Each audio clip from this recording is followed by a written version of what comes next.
Hello friends, welcome back to our YouTube channel next current. आज 26 दिसंबर 2021 और 26 दिसंबर 2021 के जो भी करंट अफेयर्स के इम्पोर्टेंट क्वेश्चंस होंगे उन्हें मैं यहाँ डिस्कस करूँगा और सभी क्वेश्चन से रिलेटेड आपको फैक्ट भी बताता हुआ चलूँगा। आप आज की वीडियो की PDF फाइल हमारे टेलीग्राम ग्रुप से डाउनलोड कर सकते हैं। टेलीग्राम ग्रुप का लिंक आपको वीडियो के डिस्क्रिप्शन में दिया गया है। अगर आपने अभी तक हमारे चैनल सब्सक्राइब नहीं किया है तो चैनल को सब्सक्राइब करना ना भूलें, साथ ही नोटिफिकेशन बेल को भी प्रेस करें ताकि आपको सभी वीडियो के नोटिफिकेशन मिलते रहें। तो चलिए शुरू करते हैं आज का अपना पहला क्वेश्चन। हम डेली वीडियो के एंड में क्वेश्चन पूछते हैं, तो आज भी ऐसे ही क्वेश्चन पूछा गया। तो आपको डेली वीडियो के एंड में जो क्वेश्चन पूछते हैं उसका आंसर आपको हमें कमेंट बॉक्स में देना है। तो चलिए शुरू करते हैं आज का अपना पहला क्वेश्चन। और आज का पहला क्वेश्चन है कि हाल ही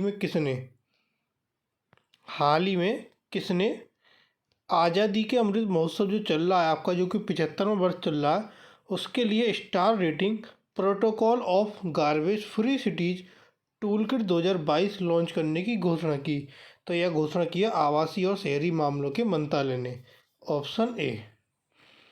यह घोषणा 24 दिसंबर को की गई। पहले के 25 घटक या संकेतक को अब घटाकर 24 कर दिया गया, जिनमें से केवल 16 संकेतक 1 स्टार और 3 स्टार स्तर के लिए अनिवार्य हैं।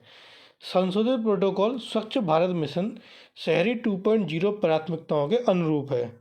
इसका उद्देश्य प्रत्येक शहरी स्थानीय निकाय को स्टार रेटिंग प्रोटोकॉल के अनुसार कम से कम 3 स्टार कचरा मुक्त बनाना है। अगला क्वेश्चन, हाल ही में रूस के नेतृत्व में वाडा की डोप उल्लंघनकर्ताओं की वैश्विक सूची में भारत का रैंक क्या है? तो इसमें भारत की रैंक है आपकी नंबर 3। Option B. राष्ट्रीय डोप परीक्षण प्रयोगशाला में विश्व डोपिंग रोधी एजेंसी वाडा मान्यता प्राप्त कर ली है। वैश्विक मानकों का पालन करने में विफलता के कारण 2019 में मान्यता को निलंबित कर दिया गया था। NDTL राष्ट्रीय राजधानी में स्थित है और तत्काल प्रभाव से परीक्षण फिर से शुरू कर सकता है। भारत वर्तमान में रूस के नेतृत्व में वाडा की डोप उल्लंघनकर्ताओं की वैश्विक सूची में 3रे स्थान पर है। विश्व डोपिंग रोधी एजेंसी खेल में ड्रग्स के खिलाफ लड़ाई को बढ़ावा देने, समन्वय करने और निगरानी करने के लिए अंतर्राष्ट्रीय ओलंपिक समिति द्वारा शुरू की गई एक नींव है, जिसका मुख्यालय आपका कनाडा में है। अब रूस के नेतृत्व में ये भारत की रैंक है वो आपके नंबर 3 है। तो ये रूस के बारे में जान लेते हैं। ये जो भी आपका येलो पार्ट है ये पूरा का पूरा क्या है आपका, ये रूस है, जिसकी राजधानी है मॉस्को। वहाँ की मुद्रा है आपकी रशियन रूबल। वहाँ के राष्ट्रपति व्लादिमीर पुतिन और वहाँ के प्रधानमंत्री मिखाइल मिशुस्टिन। और ये क्या, रूस का आपका फ्लैग। अगला क्वेश्चन, हाल ही में AFF अंडर-19 महिला फुटबॉल चैंपियनशिप जीतने के लिए किस देश ने भारत को हराया? तो भारत को हराया बांग्लादेश ने। ऑप्शन सी।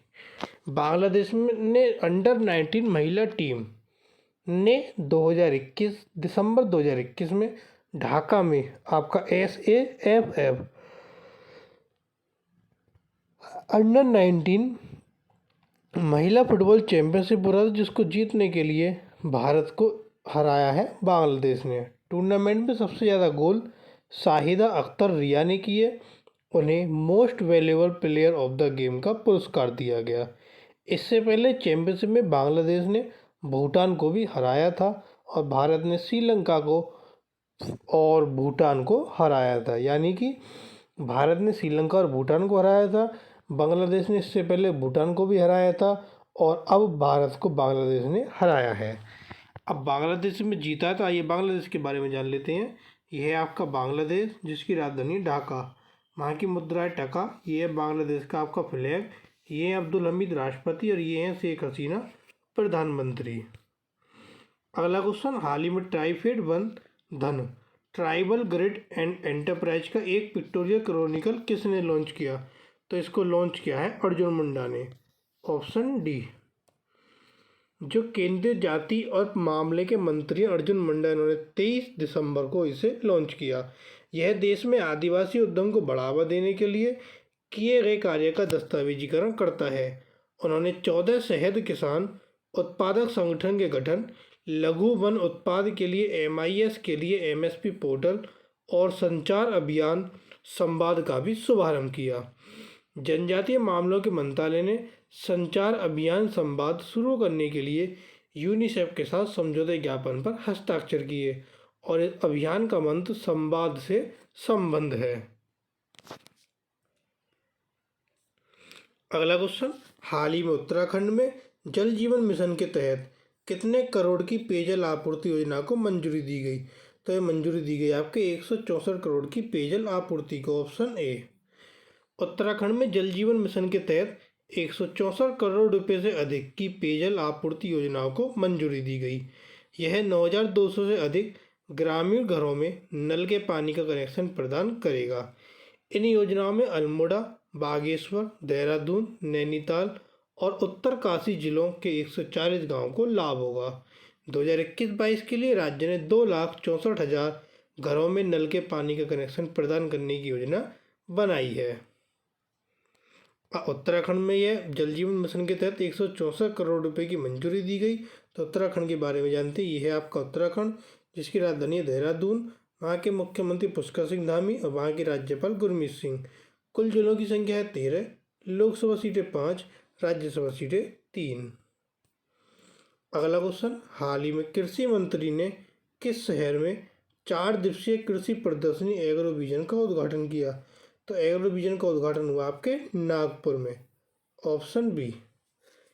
केंद्रीय मंत्री नरेंद्र सिंह तोमर ने नागपुर में 4 दिवसीय कृषि प्रदर्शनी एग्रो विजन का उद्घाटन किया। यह प्रदर्शनी 27 दिसंबर तक चलेगी। इसमें डेयरी उद्योग के विकास जैसे विभिन्न विषय पर सेमिनार और सम्मेलन होंगे। इस प्रदर्शनी में किसानों के लिए कार्यशाला, डेयरी विकास परिषद भी आयोजित की जाएगी। इस प्रदर्शनी में कृषि प्रदर्शनी के लिए 6 पवेलियन और कृषि कार्यशालाओं के लिए 2 पवेलियन सहित 350 पवेलियन होंगे। अब ये नागपुर में उसका उद्घाटन हुआ। नागपुर आपका महाराष्ट्र में है। तो आइए महाराष्ट्र के बारे में जान लेते हैं। ये है आपका महाराष्ट्र, जिसकी राजधानी मुंबई। वहाँ के मुख्यमंत्री उद्धव ठाकरे, वहाँ के राज्यपाल भगत सिंह कोश्यारी। कुल जिलों की संख्या 36, लोकसभा सीटें 48 और राज्यसभा सीटें 19। अगला क्वेश्चन, हाल ही में 25 दिसंबर को किसकी 160वीं जयंती मनाई गई? तो 25 दिसंबर को 160वीं जयंती मनाई गई मदन मोहन मालवीय की। Option C. उनका जन्म 25 दिसंबर 1861 को इलाहाबाद, जो कि उत्तर प्रदेश में है, वहाँ पर हुआ था। उन्होंने 1909 से 1920 तक 11 वर्ष तक इंपीरियल लेजिस्लेटिव काउंसिल में सेवा की। पंडित मदन मोहन मालवीय को मरणोपरांत 2014 में भारत रत्न से भी नवाजा गया था। वे 3 बार भारतीय राष्ट्रीय कांग्रेस के अध्यक्ष भी रहे थे और वह अखिल भारतीय हिंदू महासभा के संस्थापक थे। उन्होंने 1916 में वाराणसी में बनारस हिंदू विश्वविद्यालय की स्थापना की, जिसे BHU अधिनियम 1915 के तहत बनाया गया। मालवीय भारत स्काउट एवं गाइड के संस्थापक में से एक थे और वे 1924 से 1940 तक हिंदुस्तान टाइम के अध्यक्ष भी रहे थे। अगला क्वेश्चन, हाल ही में पद्म भूषण अनिल प्रकाश जोशी, विद्युत मोहन और रिद्धिमा पांडे को किस क्षेत्र में मदर टेरेसा मेमोरियल अवार्ड मिला? तो यह अवार्ड मिला है सामाजिक न्याय के क्षेत्र में। Option D. इस वर्ष पद्म भूषण से सम्मानित पर्यावरणविद डॉक्टर अनिल प्रकाश जोशी को सामाजिक न्याय के लिए मदर टेरेसा मेमोरियल अवार्ड से सम्मानित किया गया। अर्धशॉट पुरस्कार के विजेता विद्युत मोहन और एक युवा पर्यावरण कार्यकर्ता रिद्धिमा पांडे भी पुरस्कार के प्राप्तकर्ता थे। हार्मनी फाउंडेशन के संस्थापक अध्यक्ष डॉक्टर अब्राहम मथाई ने भी पुरस्कार विजेताओं को सम्मानित किया। अगला क्वेश्चन, हाल ही में किस संगठन ने दिसंबर में स्वदेशी हवाई वाहन हीट अभ्यास का सफल उड़ान परीक्षण किया? तो यह परीक्षण किया है DRDO ने। Option A. रक्षा अनुसंधान और विकास संगठन DRDO द्वारा घरेलू high speed expendable area target अभ्यास का उड़ान परीक्षण सफलतापूर्वक पूरा किया गया। हीट की फुल फॉर्म है high speed expendable aerial target. परीक्षण एकीकृत परीक्षण रेंज चांदीपुर तट से दूर उड़ीसा में आयोजित किया गया। यह एक high speed expendable aerial target है जिसे DRDO के वैमानिकी विकास प्रतिष्ठान द्वारा बनाया जा रहा है। और DRDO ने इसको सफल परीक्षण किया। तो DRDO के बारे में जानते हैं, ये DRDO का लोगो। DRDO की फुल फॉर्म है Defence Research and Development organisation.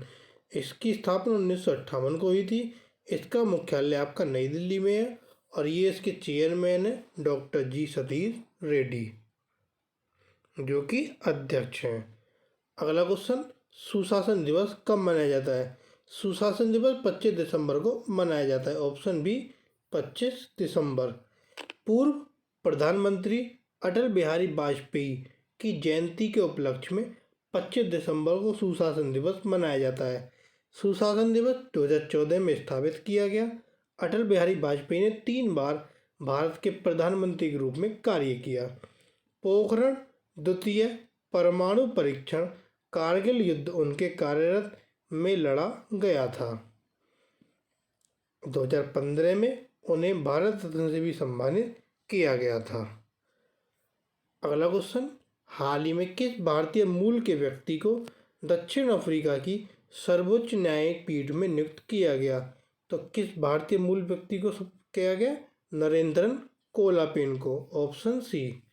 भारतीय मूल के नरेंद्रन जोडी कोलापेन को दक्षिण अफ्रीका की सर्वोच्च न्यायिक पीठ में नियुक्त किया गया। राष्ट्रपति सिरिल रामाफोसा ने संवैधानिक न्यायालय में नवीनतम नियुक्ति के रूप में कोलापेन राजमाता स्टीवन मतोपो की नियुक्ति की घोषणा की और 1 जनवरी 2022 से ये पद संभालेंगे। उन्हें 2016 में दक्षिण अफ्रीकी कानून सुधार आयोग के अध्यक्ष के रूप में भी नियुक्त किया गया था। अब ये दक्षिण अफ्रीका की सर्वोच्च न्यायिक पीठ में नियुक्त हुए हैं नरेंद्रन कोलापेन। तो आइए दक्षिण अफ्रीका के बारे में जानते हैं। ये है आपका दक्षिण अफ्रीका, जिसकी राजधानी है रियोटोरिया, जो कि केप टाउन में है। और वहाँ की जो आपके मुद्रा है वह साउथ अफ्रीकन रैंड। और वहाँ के जो आपके राष्ट्रपति हैं साइरिल रामाफोसा और वहाँ के जो आपके उपराष्ट्रपति हैं डेविड मबूजा। और आपके जो ये क्या आपका दक्षिण अफ्रीका का क्या फ्लैग। अगला क्वेश्चन, हाल ही में अमित शाह ने भारत दर्शन पार्क का उद्घाटन कहाँ किया? तो भारत दर्शन पार्क का उद्घाटन नई दिल्ली में किया। ऑप्शन डी नई दिल्ली। केंद्रीय गृह मंत्री अमित शाह ने भारत दर्शन पार्क का उद्घाटन किया, जो स्क्रैप और अपशिष्ट सामग्री से निर्मित भारत के कई प्रतिष्ठित स्मारकों की प्रतिकृतियां प्रदर्शित करता है। यह मनोरंजक उद्यान 8 एकड़ में फैला है, जिसे दक्षिण दिल्ली नगर निगम द्वारा बनाया गया है। इस पार्क में कुतुब मीनार, ताजमहल, चार मीनार, गेटवे ऑफ इंडिया, कोणार्क मंदिर आदि जैसे स्मारकों की 22 प्रतिकृतियां होंगी। दिल्ली से जुड़े कुछ महत्वपूर्ण करंट अफेयर जान लेते हैं। दिल्ली पुलिस ने फ्लैगशिप योजना युवा के तहत एक ई-लर्निंग प्लेटफॉर्म उन्नति का शुभारंभ किया। गृह मंत्रालय द्वारा दिल्ली के सदर बाजार पुलिस स्टेशन को भारत का सर्वश्रेष्ठ पुलिस स्टेशन का दर्जा दिया गया। निर्माण श्रमिकों के लिए श्रमिक वित्त योजना का शुभारंभ किया गया।